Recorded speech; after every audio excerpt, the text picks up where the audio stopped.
So guys, in today's video, we wanted to go over and summarize the newest video from the depths, from the kind of like it's not really a live stream anymore. It's a video they do now summarizing what's going to come in the next update, the one we are getting on July 15. And we are going to start with the table of contents. Since I haven't watched this and you have, I'm going to be learning as we go, just like you guys if you haven't watched this video either. So let's just start with in the table of contents with the Void Intercept Battle Extreme. What is that? The Extreme Void Intercept Battle, even if it sounds like another difficulty to the difficulty to the difficulty, is not actually the case. They are unifying or merging together the hard Colossus Intercept Battle with the Abyss. So we're removing the hard and you're just going to have like normal and Abyss right away? The normal, they don't touch the normal. That is technically attached to the story. I know, I'm assuming the normal is normal, but yeah. You said they're merging hard. They're merging with the Abyss. hard with Abyss. So when you click on the hard Intercept battles, you only see the hard battles of the Colossus. And then if you want to go to the Abyss, you have to click on the Abyss. They're going to put all that together in the same screen. So you so still it's have just a UI thing. It isn't even a gameplay change. One thing is the UI. Other thing is going to be the changes they did to the Abyss, because now it's going to be called Critical Point Breakthrough. That is technically the Abyss Colossus. But be able to access to that guy, you had to beat at least once every single Colossus on the hard mode. I bet $1 million it won't count the times that I beat him before. Now, the interesting thing about this Critical Point Breakthrough is that it seems to be kind of like a rogue light mode, because you have to choose positives and negatives before you go to the battle. And depending on what you choose, if you beat it, you have different rewards or better rewards or enhanced rewards. And that's just for the Abyss version that they're changing a little bit. That's not that doesn't apply to the hard ones. I don't think so. I think it's just for the Critical Point Breakthrough, okay. Technically the Abyss-ish Colossus, yeah.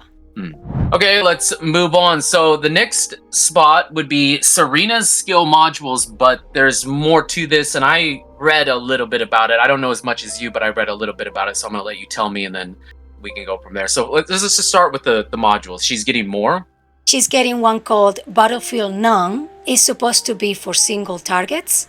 And the second module, the other new one, is called Archangel, and this one's supposed to be her AoE mobbing build with this module, and she's going to be using skills in midair, not just shooting her weapon.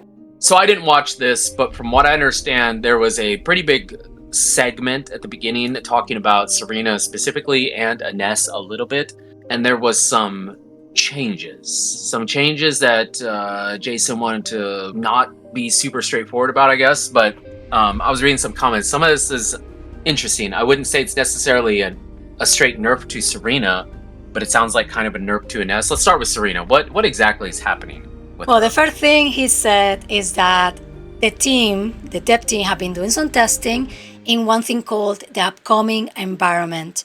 I'm assuming it is for the future content, what we're getting now, what we're going to get in season 4, etc. And they realized, okay, Serena's the strongest. Well, they didn't say that, but they imply it. And they were worried that for future content, she will be the only choice because she's the most efficient and the fastest doing stuff. But at the same time, he was really adamant about, we are not making her weaker. We are not touching her strength. We are just adjusting her so she's not the only one that you will be choosing for the future content. Again, I did not watch this. I'm learning as I'm listening to you and kind of, scanning over the comments a little bit. But basically, it sounds like what you said, they're not really directly nerfing her, but giving her these two new Transcendent modules splits her into choosing whether you want to use direct damage to a single target or AoE damage, and not just having it kind of built into one build for her. And this is interesting because I don't know, I'm just going off of what this guy said. He seemed like he knew what he's talking about, so just this isn't necessarily true, take it with a grain of salt, but he said you're actually increasing the synchronization value from 0.4 to 1.1, which effectively makes her stronger. So it isn't really a nerf, it's you gotta choose now, but she's actually a little bit stronger. That's kind of what it sounds like to me. Yeah. So I don't know if that's a good thing or a bad thing, but they're just, to me, what that says, I guess I could say more at the end. They're such they're such pussies because they're so scared to do anything to this character, but we'll outright tear down another one without saying anything, which kind of takes us to our next point, Ines. Ines, yes.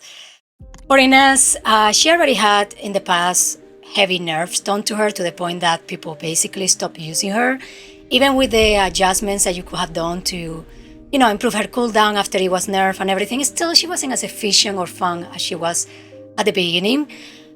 Well, now she's getting another nerf, we can say, because her Dark Current was overperforming and it wasn't what they intended. So, like I was kind of saying, she already had one that just kind of happened. They didn't really even. I mean, maybe they made a mention of it in a dev live stream or whatever, but basically just she's too strong. Let's nerf Ines. And now, yes, Jason did acknowledge it and kind of discuss it a little bit, but I don't know. I just don't really get it. I don't really get it. I suppose with not too many people playing, and if everybody's a Serena main and they're buying skins for it, you don't want to do it. But I just think that's so wimpy. It's so wimpy, and I don't really care because I don't play the game that much anymore. But I just don't get it. I just don't understand.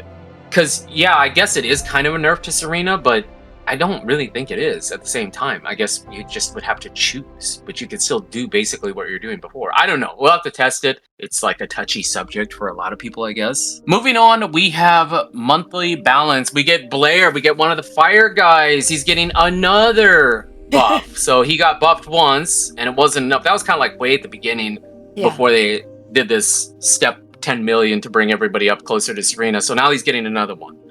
And is it interesting? Is it good? Or is it just minor things here?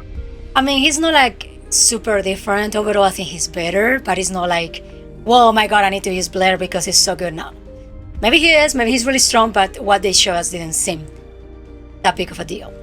But we're going to start with the base skills from Blair. Skill number 1, they just basically sped up the animation, and now he's creating extra flame zones. Second skill, they got rid of the animation completely. Is the second skill, if you don't remember, is the one that he absorbed the fire from the ground back into himself so he can recover MP. They fully got rid of that animation. He can still do it, but he can be shooting a weapon at the same time. Third skill, again, faster animation, that's the flamethrower. And the fourth skill, he doesn't take that long creating that big ball of fire. The ball of fire overall is faster landing, so they don't miss enemies as easily, and it does more damage. That is just a quick summary of what they're doing to his base skills. That doesn't sound that insane. No, it's just better, just from what I heard, that doesn't sound that insane. One thing here, and I should just give credit to this guy because I'm just tearing apart his comment here. His name is quite original. 50 Shades of Glay. He's a big time First Descendant player, apparently. Well, anyways, I'm not really making fun of him because I kind of agree. He has a comment here, and part of it is about Blair, and I would agree. This is one thing I think they should do.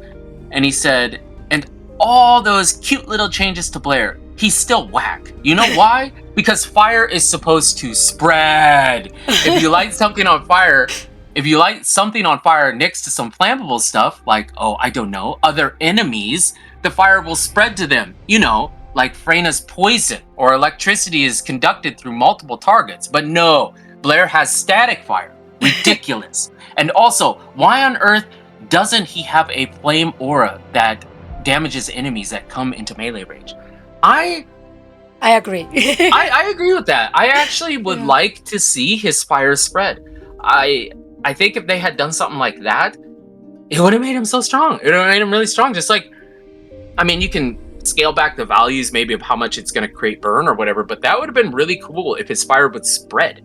They could have done some really cool things, and I don't know, maybe he's going to be a lot better than I think he is, or the way it sounds based on what you told me, but this would have been better, in my opinion. I agree with him. They also rebalanced and made some changes to his Descendant. They started with one called Flame Grill Special, and this one, they rename it, I don't know why they do that, but they rename it, used to be called Incendiary Bomb. With this Descendant, if you are closer to the enemy, you get quicker, but only when you are like running towards the enemy. I don't know why not all the time. And his skill number 2 consumes MP every second, but it will increase Blair's defense, HP, and he will be fully immune to knockbacks and knockdowns when that skill is active.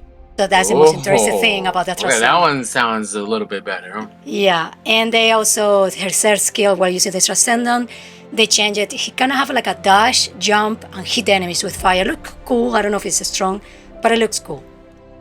For Truly Deadly Cuisine, this one, the first skill throws flames and create flame zones. And those flame zones are important because it's going to affect the fourth skill. The more flame zones you have, the quicker the cooldown for your fourth skill. There's a big flame fireball that he throws, so you can basically spam it. So you're going to be using a lot like the fourth skill, first skill, first skill, fourth skill. Backdraft, another Transcendent, that one is basically his gun build. His passive will be changed so he can have a reload modifier. I don't know if this is a faster reload or what. His second skill will be changed to Dimension, and it will, when he's absorbing, those things on the floor or on the ground, he will recover rounds. That's what I think it is going to be his gun build now. Also, while using Backdraft, they recommend that you have equipped a beam rifle because you will get additional damage based on your skill power. And they think the best two beam rifles for him using this Transcendent will be the Truly Deadly Arson or the King's Guard Lance. For the Transcendent called Classic Chef, the skill 1 and 2 will change to Singular, and the skill 3 is a new one. It's called Overcooked, where you are going to have additional explosions. It looks a lot like a Transcendent you will use for mobbing because there was a lot of AoE damage happening. For Killer Recipe, they changed the skill number 1 and 3.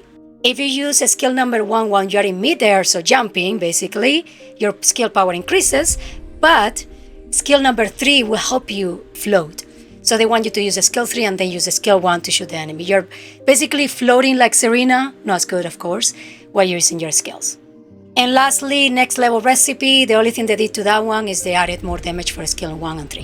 One thing that they didn't really show in the table of contents that in my opinion was quite interesting is that they're improving the rolling and the resurrection. You're going to get somehow some type of immunity when you're rolling and damage reduction. And for the resurrection, after you get picked up, if you're knocked down, for a short period of time, you will be invincible. Next, we have trigger modules. New ones, I'm assuming? Yeah, we have 2 new trigger modules. The first one is called Arche Reflux. They want you to use that one with Blair if you are using his new reworked Transcendent Backdraft. And the other one is called, the other trigger module is called Arche Blaze. They want you to use this one with Serena. New module Archangel that I think that's the one that helps you to do AoE damage like a mobbing Transcendent module, just additional damage, and in this case when you're levitating with Serena. So it also says Onslaught, new difficulty addition and balance adjustment. Are we getting another one? And then they're going to make some adjustments. Is it going to get harder or is it going to get easier? They're going to add another level, level 4. They already said that this level is going to be harder than 3, of course. And the main thing they focus on, aside from being harder overall, is on the rewards. The weekly rewards are going to be pretty much the same like if you were doing level 3, but when you complete a level 4 onslaught mode, you should be getting more and better rewards. So this one kind of I'm interested in because it says weapon balance. We're used to this, but one of them, I think that is the Final Masterpiece pistol. Yes, it is. And I always kind of thought that was a cool weapon and felt like it should be better than it is. So I'm curious what we're getting with these two balances to these new weapons. Yeah, for the Final Masterpiece, since you recognize that one first, we're going to start with that one. Every time you hit a common enemy, you're going to trigger a explosion that looks like a frost explosion, like ice. And you're going to have a farm damage multiplier based on that too. And if you hit a commander with this weapon, you will trigger icicles that will spread and hit nearby elites and commanders. So it feels like it's overall a really mobbing AoE, a lot of going on weapon. Wait a minute. So they're turning this gun into pure ice frost type of element. At least the unique abilities, yeah. It looks at, wait, how it was before, do you remember? Before, it had like everything. If you every time you reloaded, it would be electricity. Then you reload again, it was tox. If you reload again, it was fire. If you reload again, it was whatever. It changed elements. They got rid of that whole like gimmick on it. It appears so. For the only thing he says that the unique ability is going to trigger icy explosions depending on the enemy type you're shooting. And then I mean, if it's good, it's good, and I'll be happy. But I am a little disappointed. I kind of wanted them to stick with that kind of gimmick and just, I don't know, make it better than what it was.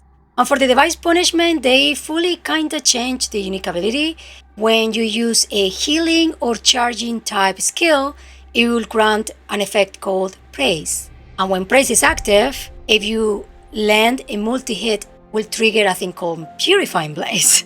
A farm damage multiplier when this is active, but at the same time you will apply warmth to yourself and your allies, and that will give you attribute resistance to all attribute resistance, increase HP and shield recovery to yourself and your allies. Then we have weapon core type adjustments. They have a few weapons there that they're using an example, but what exactly is that? Okay, when you unlock the cores in each weapon, you have a predetermined type of cores you can put in those weapons. They readjust the ones in these specific weapons. I think they are the atoms, that is the sniper rifle. The truly deadly arson, I think is the other one. Yes, truly deadly arson. And the I never can say that. Naseria's devotion. That is the hand canyon. They basically just change the core types you can have on that one. Then we have addition of arcade activity details. Okay, this I don't know why they didn't put it as part of the quality of life improvements, because for what I understood is basically just an UI improvement. You know, every character now have an arcade number. It's just to see how you're getting that number based on the weapons you're using, your build, the modules, the insertion modules, the trigger modules, etc. Last, we have the QOL improvements, and there's at least 5 of them here. The only one that I'm actually curious about, I mean, there's some improvement overall to modules and ancestors. I think a lot of times it's just information so you can understand better what you're doing so you don't get that lost.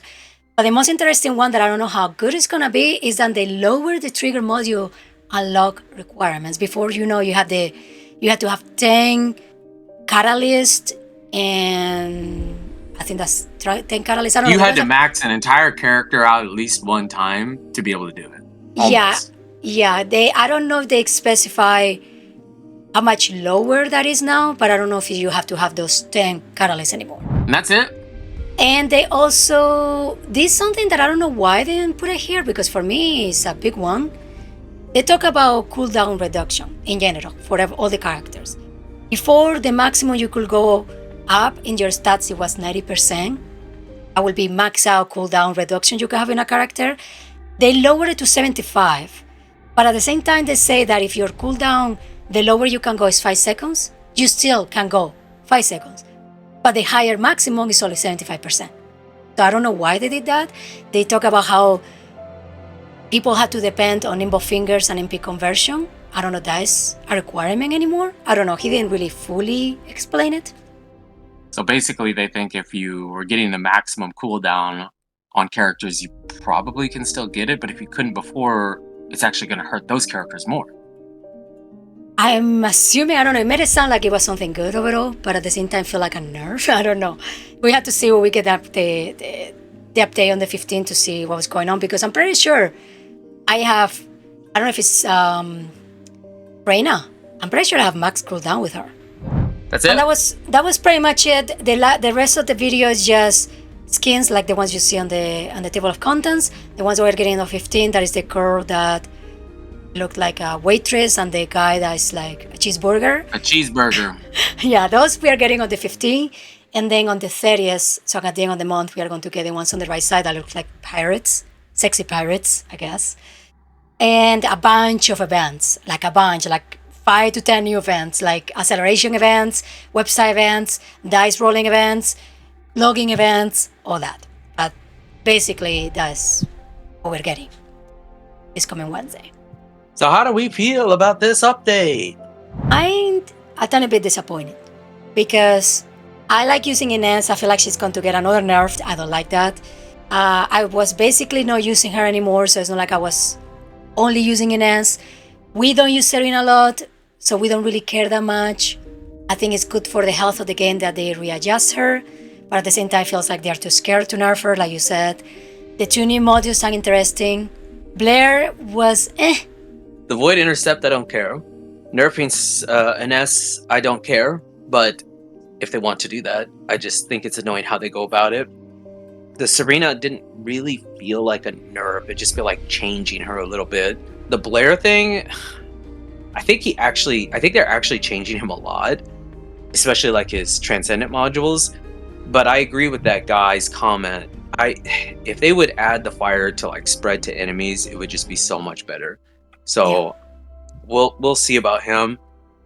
The trigger modules, yeah, I might like them in when they come out, but I don't really care. Onslaught, I could care less. The weapons, I was mostly curious about the final masterpiece, and I'm a little bit disappointed. Even if it's really good, I wanted them to make how it was better, but keep its core identity to the weapon. Whatever the activity RK thing, I don't care. The cores for those weapons might matter. Problem is, I don't really use those weapons that much, so whatever. And then the quality of life improvements, I don't care. So yeah, I guess I really don't care. Overall, I really don't care. I understand they're giving us small updates because they're getting ready for season 4, but I don't know if this is going to bring enough players to keep your game alive until then. I mean, if I'm a bad YouTuber because it should be, oh guys, everything's so crazy. We're getting so many changes. Check this video out. There's so much. Huge update. Everybody's so much better. Huge changes. It's basically a whole new season. There's some good stuff here, but honestly, if we were not doing YouTube, I would probably just wait until season 4 drop. To be honest. I don't lie. Honest. I will not lie to you. We are honest. I used to play this game a lot. We used to we had too many hours. Make a video on it and play the game off camera for fun. And then it kind of got to where we would play off camera just to get ready for video. And then it kind of got to where we would get ready to record a video and then try to grind a little bit before we do the video. And that's just the state of the game for me. It's not even that I don't want the game to be good. It's that I'm just so disgusted with how it's going. I really, really, really hope there's some really fun stuff in this update, but I don't know. I'm not terribly interested in it, but I really am hoping that season 4 is good. And the only thing that's going to make it good for me is if we get the PvP Colossus versus Descendants, because I want to be a Colossus. I want to smash the shit out of you guys. I want to just crush you as a Colossus. I don't think we're going to get that. That's what I want. And if they don't do that, they lied to me, because I said that. They said verbatim that. They said it verbatim. We're giving you PvP Colossus versus Descendants. The Colossus is going to be overpowered, and you could crush everybody. So if I don't get that, I'm just severely disappointed. Let us know down in the comments how you guys feel about what we're getting in the next update. And thank you so much for watching.